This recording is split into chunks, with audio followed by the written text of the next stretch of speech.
I'm pregnant with your husband's child," she whispered, her lips barely moving as she leaned close to my ear. And for a moment, the entire room seemed to go silent, even though I could still hear the soft clinking of silverware and the low hum of conversation around the table. I didn't drop my glass. I didn't gasp. I simply smiled and took a slow sip of my iced tea as if she had just complimented the roast instead of tearing through the foundation of my life in a single breath. It was a Sunday evening, the kind I had hosted for over 40 years in the same dining room. The same oak table polished until it reflected the warm glow of the chandelier above. My son Daniel sat across from me laughing at something on his phone, completely unaware, while Sophie returned to her seat beside him, smoothing her dress with that same composed elegance she always wore like a second skin. If anyone had looked at us in that moment, they would have seen a perfect American family sharing a quiet dinner. They would have never guessed that a war had just begun in a whisper no louder than the flicker of candlelight. I focused on my plate, cutting into the chicken I had prepared myself, the knife steady in my hand even as my mind began to move faster than it had in years, because what she said didn't just shock me. It rearranged everything, every memory, every glance, every small moment I had dismissed as nothing suddenly felt like a piece of something much darker.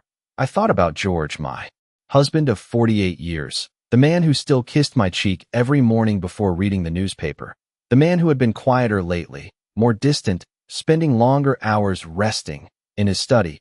I thought about Sophie, how often she had volunteered to help around the house, how easily she moved through these rooms as if she belonged to them, how naturally she placed herself at the center of every gathering. And I wondered how long this had been happening right under my nose, how long. I had been sitting at this very table smiling while something invisible was being built behind my back. "Mom, this is amazing," Daniel said, gesturing to the food, and I nodded at him, returning his smile with one of my own, warm, practiced, unchanged, because whatever storm was rising inside me, he wasn't ready to see it yet, not tonight.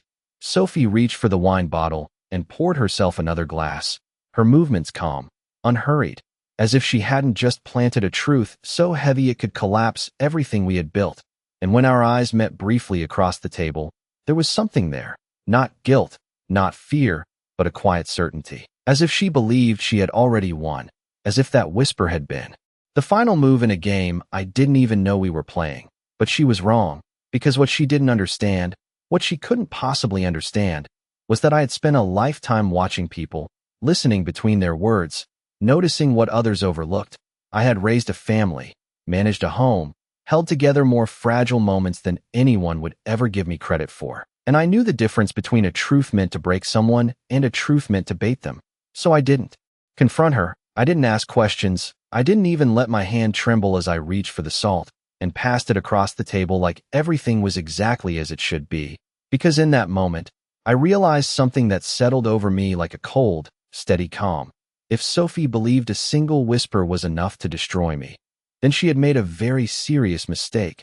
I finished my meal, cleared the plates, and listened as Daniel talked about work and weekend plans, the familiar rhythm of family life continuing as if nothing had changed, but everything had.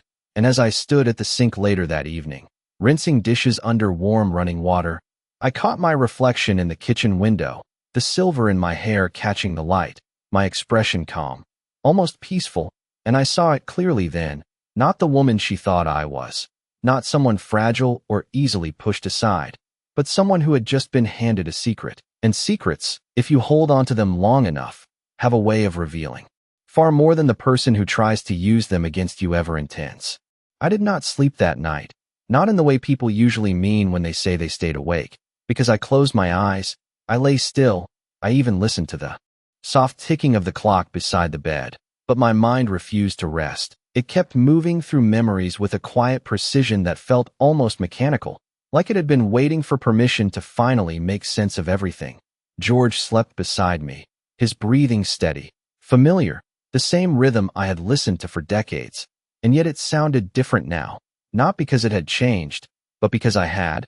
I turned slightly, watching the outline of his face in the dim light coming through the curtains, searching for something I had missed, something I should have seen earlier. And the more I looked, the more I realized that the signs had not been hidden at all. They had been small, subtle, easy to excuse, which made them even more dangerous. I thought about the afternoons when Sophie would stop by unannounced, always with a reason that sounded thoughtful, bringing groceries, offering to help organize the pantry, insisting that I should rest while she handled things. I had seen it as kindness, as respect, the kind of daughter-in-law every mother hopes for. But now those moments replayed differently, her voice lingering a little too long in the hallway, the way George would suddenly appear in the kitchen when she was there, how conversations would quiet when I entered the room, not abruptly, not enough to raise suspicion, just enough to feel slightly out of step.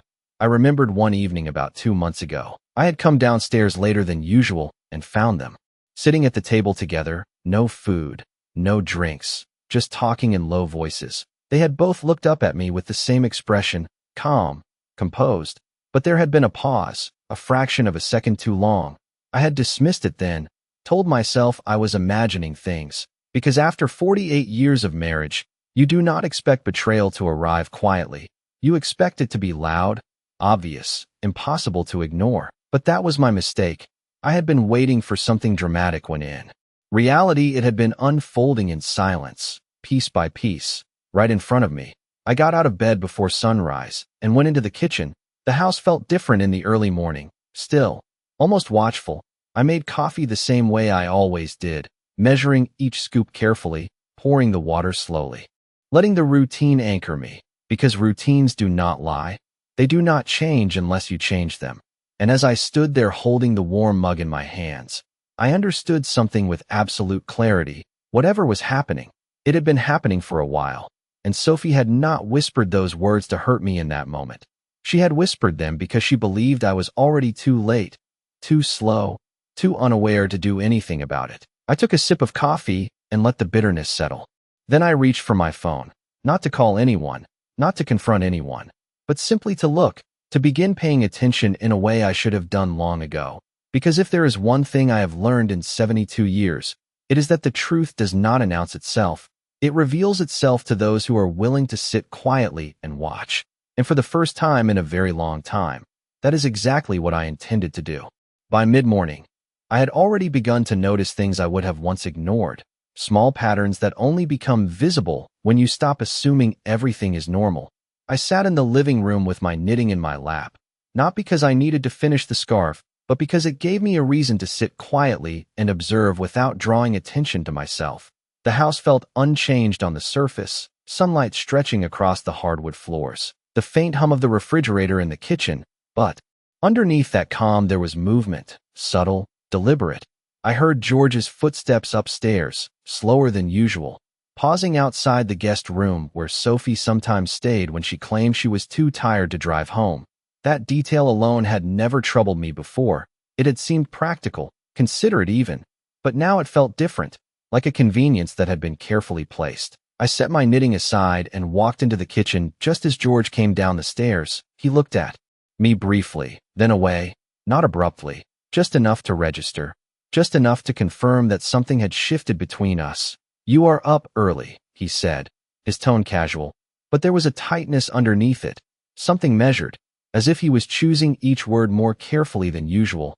I smiled and nodded, pouring myself another cup of coffee. I could not sleep, I replied, and that was true, just not in the way he might have assumed. He lingered for a moment, then reached for his keys, mentioning something about running errands, something vague, something unimportant. I watched him leave through the front door, the soft click echoing slightly longer than it should have, and then the house was quiet again.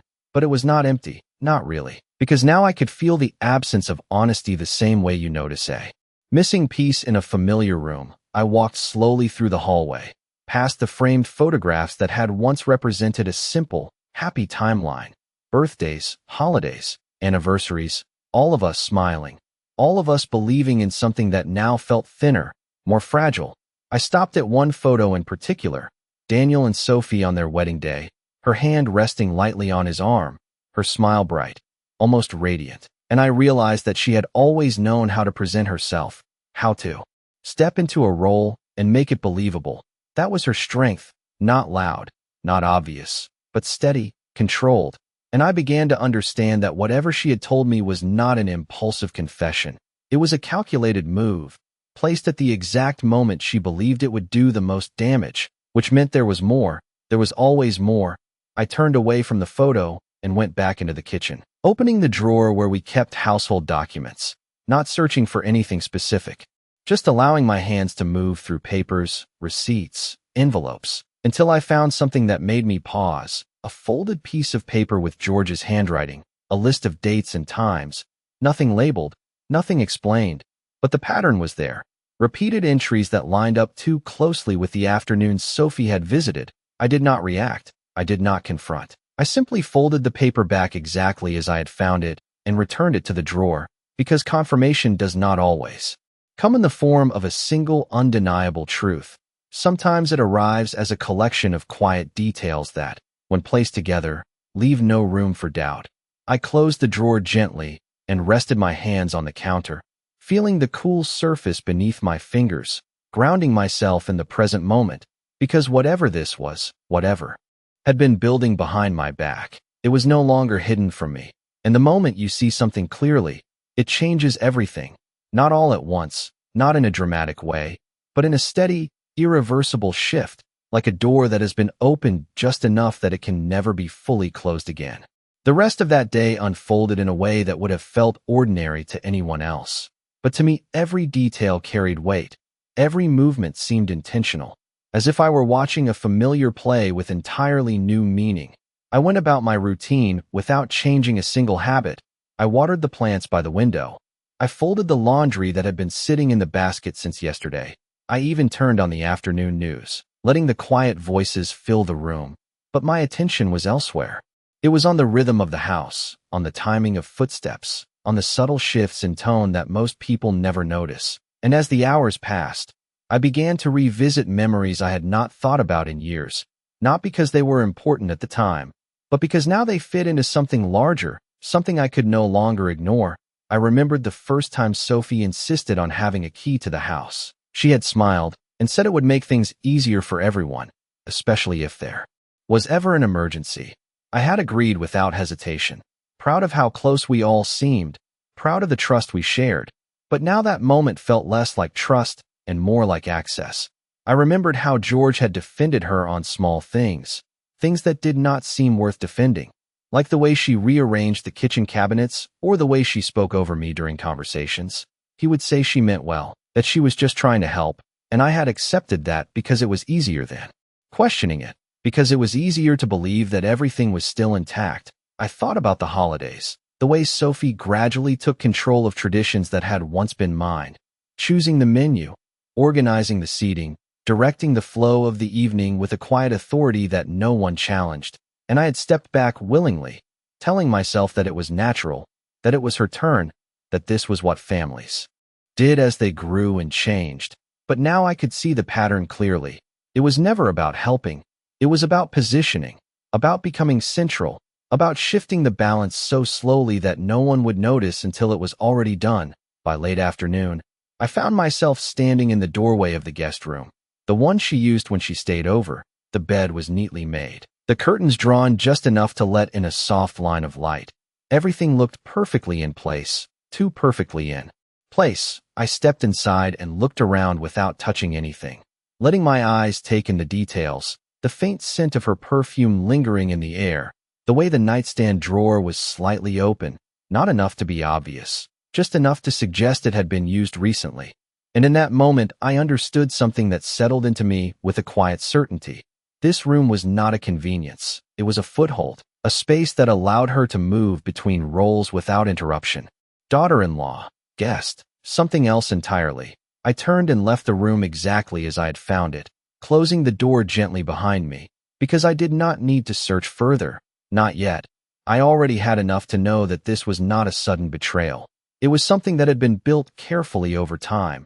And the more I thought about it, the more I realized that Sophie had never truly hidden what she was doing. She had simply counted on the fact that I would not look closely enough to see it. And for a long time, she had been right. But not anymore. Because once you begin to see the pattern, once you understand the intention behind the smallest actions, you cannot go back to the comfort of not knowing. And as I stood in the quiet hallway, listening to the distant sound of a car passing by outside, I felt something shift inside me. Not anger, not even hurt, but a kind of clarity that comes when illusions fall away. And with that clarity came a decision, not to confront, not to accuse, but to wait, to watch, and to let the truth reveal itself completely before I made my next move. The next morning, I made a small change, not in what I did, but in how I allowed myself to be seen. I called Sophie and invited her over for lunch, my voice warm, steady, exactly the way it had always been, and she accepted without hesitation, almost as if she had been expecting it, almost as if she believed she was still in control of whatever this had become. I set the table carefully, 2 plates, 2 glasses, everything placed with the same precision I had used for decades, and when she arrived, she stepped into the house with that same composed grace, her smile easy, her posture relaxed, as if nothing had shifted between us, as if she had not crossed a line that could never be uncrossed. "This smells wonderful," she said, glancing toward the kitchen, and I nodded, returning her smile, watching the way her eyes moved through the room, not searching, not nervous, but aware, always aware. We sat across from each other, the afternoon light falling softly across the table, and for a moment, it could have been any ordinary day, 2 women sharing a quiet meal, but there was something underneath it now, something unspoken, something that changed the weight of every word. I asked her simple questions about Daniel, about her work, about plans for the weekend, and she answered easily, confidently, her voice smooth, controlled. But every now and then there was a flicker, a slight hesitation, not enough for anyone else to notice, but enough for me. I watched the way she held her glass, the way she adjusted her posture when I looked at her directly, the way her smile lingered just a second too long, and I understood that she was not as certain as she wanted me to believe, that somewhere beneath that calm exterior, she was measuring me, trying to determine how much I knew, how much I had seen, and whether or not I would act. "You have always been so kind to me," she said at one point, her tone softer now, almost reflective, and I nodded again, letting the silence stretch just enough to make the moment feel heavier than it should have, because kindness, when it is misplaced, has a way of becoming something else entirely, something that can be used, something that can be mistaken for weakness, and I realized that this was the role she had assigned to me, the quiet, trusting woman who would accept whatever she was given without question. But that role no longer fit, not anymore. After lunch, I stood and began clearing the table, moving slowly, deliberately, aware that she was watching me just as closely as I was watching her, and as I carried the plates to the sink, I spoke without turning around, my voice calm, almost gentle. "You know, Sophie, people reveal more in what they do not say than in what they do." There was a pause behind me, a brief, almost imperceptible shift in the air, and when I turned back, her expression had changed, not dramatically, not enough for anyone else to notice, but enough, just enough. Her smile was still there, but it no longer reached her eyes, and in that moment, I saw it clearly, not just the deception, not just the calculation, but the realization that something had shifted beyond her control, that whatever game she believed she was playing was no longer hers alone. I dried my hands and met her gaze steadily, not with anger, not with accusation, but with something far more unsettling, certainty. And as she stood to leave a few minutes later, thanking me for lunch in that same polished tone, I understood that this was no longer about a single secret or a single betrayal. It was about understanding the full extent of what had been built behind my back, and more importantly, deciding exactly when and how I would choose to bring it into the light. That evening, I did something I had not done in years. I went into George's study while he was out, not with hesitation, not with guilt, but with a quiet sense of purpose that felt entirely new. The room was exactly as he always kept it, neat, orderly, everything in its place, the leather chair tucked in, the desk cleared except for a small stack of papers, and his reading glasses resting beside them. It was the kind of space that suggested discipline, control, and for a long time I had believed that was who he was. But now I understood that control can also be a mask, something people use to hide what they do not want others to see. I moved slowly, not because I was afraid of being caught, but because I wanted to notice everything, every detail, every inconsistency. I opened the top drawer first, the one he used most often. Inside were the usual things: Pens, envelopes, a notepad with a few scribbled reminders. Nothing unusual, nothing that would raise suspicion on its own. But I was no longer looking for something obvious. I was looking for patterns, for connections, for the small threads that, when pulled together, reveal something much larger. I moved to the second drawer and found a folder I did not recognize. Plain, unmarked. The kind of thing that blends in until you are specifically looking for it. I opened it carefully and flipped through the contents. Printed emails, confirmations, schedules, all of them ordinary on the surface. But when I looked closer, I saw the repetition, the same locations, the same time blocks, always during the hours when Sophie claimed she was busy elsewhere, when Daniel believed she was working late or meeting friends. It was not a single piece of evidence that confirmed anything. It was the consistency, the quiet, deliberate alignment of details that could no longer be dismissed as coincidence.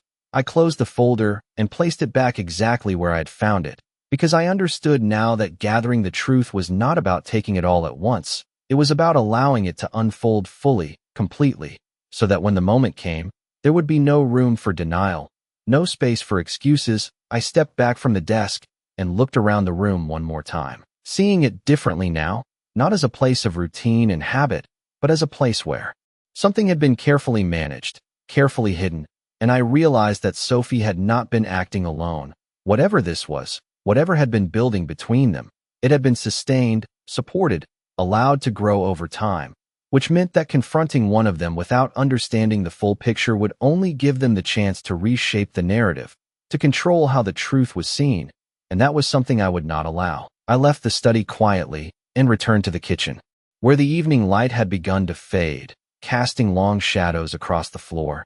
And as I stood there, I felt something settle inside me, not uncertainty, not confusion, but a steady resolve that replaced everything else, because now I was no longer reacting to what had been said to me. I was preparing for what I would do. With what I knew, I picked up my phone and scrolled through my contacts, pausing briefly before selecting a name I had not called in a long time. Someone who understood how things worked beneath the surface, someone who knew how to handle situations that required discretion. I did not press call immediately. I simply held the phone in my hand, considering the timing, the order of steps, the way everything would need to align. Because this was no longer about emotion, it was about precision, and, for the first time since that quiet whisper at the dinner table, I felt completely in control of what would come next. The next 2 days passed without anything dramatic happening on the surface, and that was exactly what I needed, because the absence of noise allowed the truth to settle into place more clearly. I moved through the house the same way I always had, keeping my routines intact, answering Daniel's calls with warmth, listening to George speak about his day with polite attention, and responding to Sophie's messages with the same gentle tone she had come to expect from me. But underneath all of that, I had begun to adjust the timing of my own actions, small shifts that no one would question. I started leaving the house at different hours, sometimes earlier, sometimes later, always with a simple explanation that required no follow-up: a grocery run, a visit to an old friend, an appointment I had been putting off. And in doing so, I created space, not just physically, but strategically, because space reveals movement, and movement reveals truth. On Wednesday afternoon, I parked my car a block away from the house and walked back slowly, taking my time, allowing the quiet of the neighborhood to settle around me. And as I approached, I noticed something I had been waiting to confirm: a car I recognized parked in the driveway, not Daniel's, not mine, but Sophie's, the same car she had told him she would not be using that day because she had meetings across town. I did not react. I did not change my pace. I simply continued walking, my steps steady, my breathing even, because moments like this are not about confrontation, they are about observation. I entered the house quietly, setting my keys down without making a sound, and I paused in the hallway, listening not for anything obvious, but for the absence of normal noise. The television was off, the kitchen was silent, but there were voices, low, controlled, coming from the direction of the study. I did not move closer. I did not need to hear the words. The fact that they were there, together, in a space that had become their center, was enough. I turned and walked back toward the front door, stepping outside as calmly as I had entered, closing it behind me with the same gentle click, because confirmation, when it arrives, does not require reaction. It requires understanding, and I understood exactly what this meant. I returned to my car and sat there for a moment, my hands resting lightly on the steering wheel, not shaking, not tense, just still, as I allowed the final pieces to fall into place. This was not speculation anymore, not a collection of hints or patterns. This was reality, clear, undeniable, and fully revealed. I started the engine and drove away without looking back. Because there was nothing left to confirm, nothing left to question, and as I made my way down the street, I felt something settle into me with a quiet certainty, not anger, not grief, but a sense of direction that had been missing until now. I knew what I needed to do, not immediately, not impulsively, but carefully, deliberately, in a way that would leave no room for distortion, no opportunity for them to reshape the truth to their advantage. Because the moment you act too soon, you give others the chance to control the story, and I had no intention of allowing that. I pulled into a small parking lot a few blocks away and turned off the engine, sitting there in the silence. And for the first time since all of this began, I allowed myself a single, quiet thought, not about what had been done to me, but about what would happen next, because whatever they believed they had secured, whatever future they thought they were building behind closed doors, they had forgotten one simple thing. I was no longer standing still, and the moment you begin to move with purpose, everything changes. That evening, I made the call, not from the house, not from anywhere familiar, but from a quiet bench outside a small office building where no one knew me, where no one would think to look. I spoke calmly, clearly, explaining only what was necessary, leaving out emotion, leaving out anything that could cloud the facts, because this was not about telling a story. It was about establishing one that could not be undone. The voice on the other end listened carefully, asking a few precise questions, each one designed to narrow the focus, to turn suspicion into structure. And when the call ended, I did not feel relief. I did not feel anger. I felt something far more useful, alignment, as if everything that had been scattered was now beginning to fall into place. I returned home just before sunset, the sky soft with fading light, and as I stepped inside, the house felt exactly the same, unchanged, steady, the way it always had. George was in the living room, watching television, his posture relaxed, his expression neutral, and he looked up at me with the same familiar glance, the one that had once meant comfort, routine, normalcy. I smiled at him and asked about his day, and he answered without hesitation, without any visible sign that anything had shifted beneath the surface. And I realized then how practiced he had become, how easily he moved through these moments as if nothing existed beyond what he chose to show.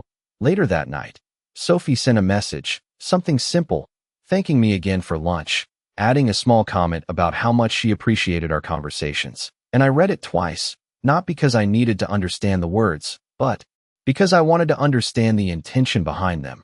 And there it was, the same pattern, the same careful layering of politeness and control, as if she believed that maintaining that image would be enough to keep everything intact. I placed my phone down and sat quietly for a moment, letting the silence settle around me, because silence, when used correctly, has a way of strengthening resolve rather than weakening it. The next step would not be rushed. It would not be reactive. It would be deliberate. I would invite them both, Daniel and Sophie, to dinner again. The same table, the same setting, nothing out of place, nothing to suggest what was coming. Because the most effective truths are revealed in the spaces where people feel most secure, where they believe they understand the rules. And as I stood and turned off the lights one by one, moving through the house with steady, unhurried steps, I understood that this was no longer about discovering what had happened. That part was complete. This was about choosing the moment when everything would be seen clearly, when there would be no room left for denial, no space for rewriting what had already been set in motion. And as I paused at the doorway to the dining room, looking at the table that had held so many versions of our family over the years, I allowed myself a small, quiet smile, not of satisfaction, not yet, but of certainty, because the next time we sat down together, everything would change, and this time, it would not happen in a whisper. The following Sunday, I prepared the table exactly the way I always had. The same dishes, the same folded napkins, the same quiet attention to detail that had defined every family dinner for decades. Nothing was different on the surface, and that was precisely the point. Daniel arrived first, greeting me with a warm smile and a brief hug, unaware, still living inside the version of reality that had been carefully maintained around him. Sophie came shortly after, her expression composed, her movements graceful, as if she were stepping into a familiar role she had perfected over time, and George sat at the head of the table, unfolding his napkin with the same calm routine, the same steady presence he had always shown. If anyone had walked into that room, they would have seen a picture of stability, of tradition, of something untouched, but I knew better, and as we began the meal, I allowed the conversation to flow naturally, asking about work, about plans, about small things that filled the space without revealing anything beneath it.